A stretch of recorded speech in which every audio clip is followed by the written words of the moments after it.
Hello and welcome. Today I'm bringing you another World of Warships video. As you can see, I'm arguing in chat with a division mate about carriers.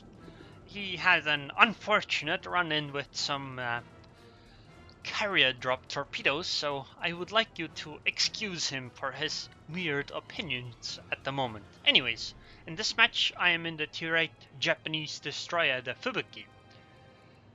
And I start heading towards the A cap because that's where most of my team is going. I am a bit afraid of those planes over there because they could suddenly start coming over here and spot me. And that would be rather unfortunate because there might be cruisers or destroyers in that area which I cannot see. And they cannot see me, but they will see me once the planes come around. So that's why I decide to stop, and there's the destroyer, and it's a Benson. So I'm going to immediately smoke because that ship can rip me apart in seconds. On the other hand, maybe it's not the best one because my teammates could have sank her, but I don't know. I think it's better to be safe than sorry. I just want the cap mainly. And that's a Mitsuki too. Okay, now I need to be careful of torpedoes, because those things could end the game for me. That's why I need to keep a narrow profile, like I more or less am considering the enemy torpedoes. And, well, there are the torpedoes that I mentioned.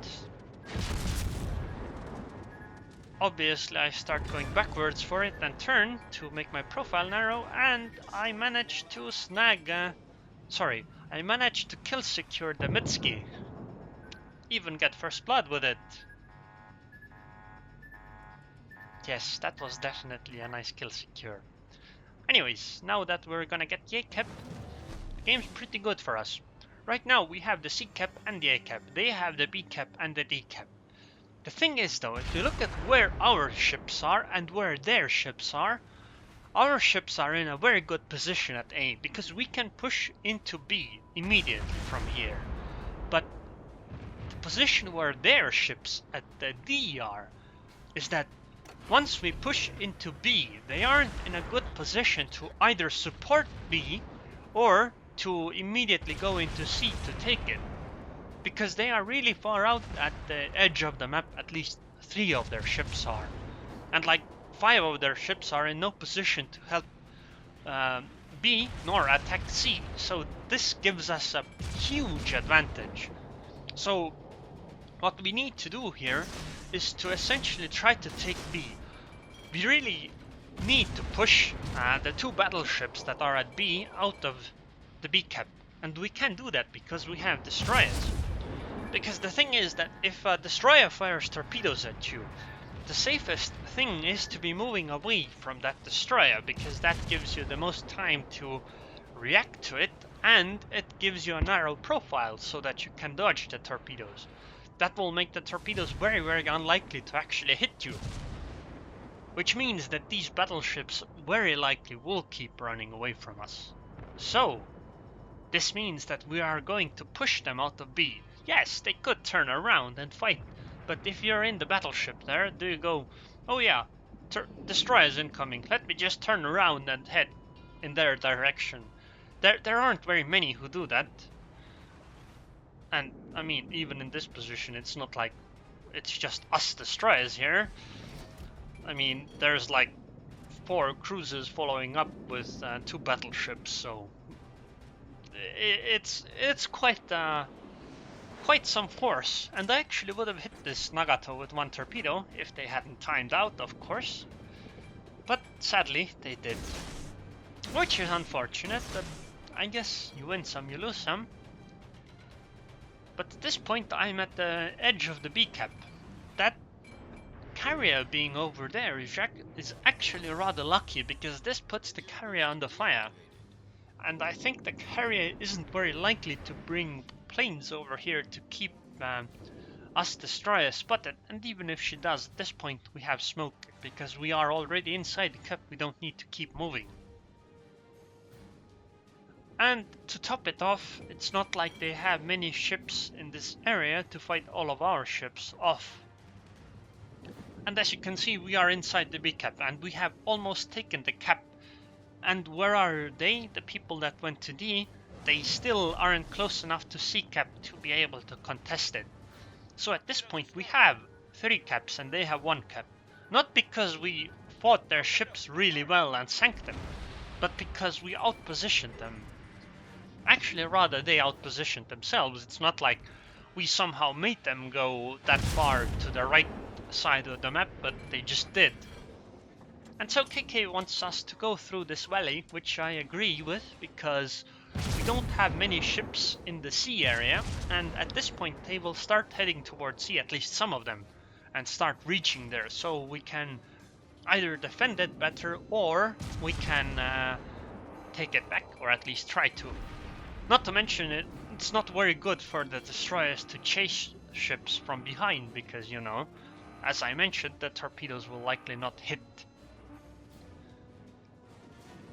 So essentially we are going through here now to go to D, to go to C, and then we'll probably loop around into D.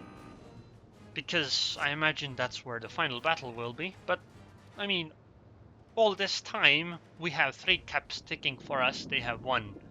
So it gives us a rather substantial advantage.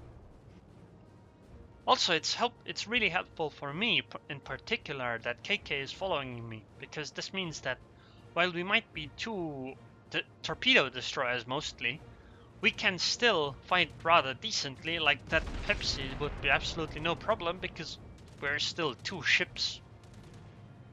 Not to mention we both should have smokes, so we can cover each other quite a bit. But I think that this Pepsi, yeah. I just wanted to say that I think she is going to get sunk before we get there anyway. And she was. And as you can see, our ships are moving around. Like, we only have 2 ships advantage. Okay, it's 3 now, but before that it was 2. Yet we control more than half the map. Simply because of positioning. Anyways, now there's an Atlanta. I'm only going to fire 1 torpedo volley because I don't want to waste the rest of them. This one might miss, and once we get too close, I might need the rest of them. I think if I were alone here and KK wouldn't have followed me, I probably would have fired all of them. But in this case, I think it was fine to only fire 1. I think it was a bit of a mistake for KK to fire all of his, but I mean, he is further behind, so it's not like he would have as much opportunity to use it on other things as I do. I don't want to fire my torpedo. Actually, I do want to fire my torpedoes here, but there isn't anything that I could really fire at except the Kutuzov, but she is a bit too low HP to waste 2 torpedo volleys on. Also, I think my smoke usage here wasn't the best idea against the Atlanta, because the Atlanta was probably going to die very quickly. So it is a bit of a waste, but on the other hand, maybe I won't need it. Anyways, there's a Hatsuhara straight ahead. Need to keep in mind that she has torpedoes, and I will try hitting this Nagato or the Fuso. I will fire behind the Nagato because she is going backwards, and she's rather unlikely to go forwards right now. Well, here are the torpedoes from the Hatsuhara, but obviously I'm a destroyer as well, so dodging them isn't much of a problem. I slowed down because I wanted to make sure that the forward momentum won't run my ship into the torpedoes while I'm turning. I will keep firing at the Hatsuhara because she is way easier to damage than the battleships with my tiny pea shooters.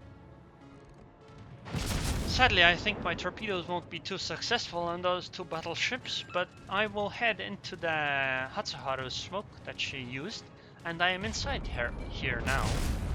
Which means that I didn't have to use smoke, and I get the full advantages of a smoke. But I think this game is going to end very soon, probably not by my torpedoes, but through time or somebody else sinking that Nagato. But essentially what I wanted to show with this game was the positioning aspect of domination mode, and how useful and not useful it can be to move into a certain direction. Anyways, I got the amateur badge, or achievement, because I'm obviously an amateur, I didn't do all that well, 2 ships sunk, but I was number 1 in experience. 1736, which is good, but I did like, what is this, 21,000 damage? That's rather pitiful, but anyways, if you enjoyed this video, then please subscribe, and thanks for watching.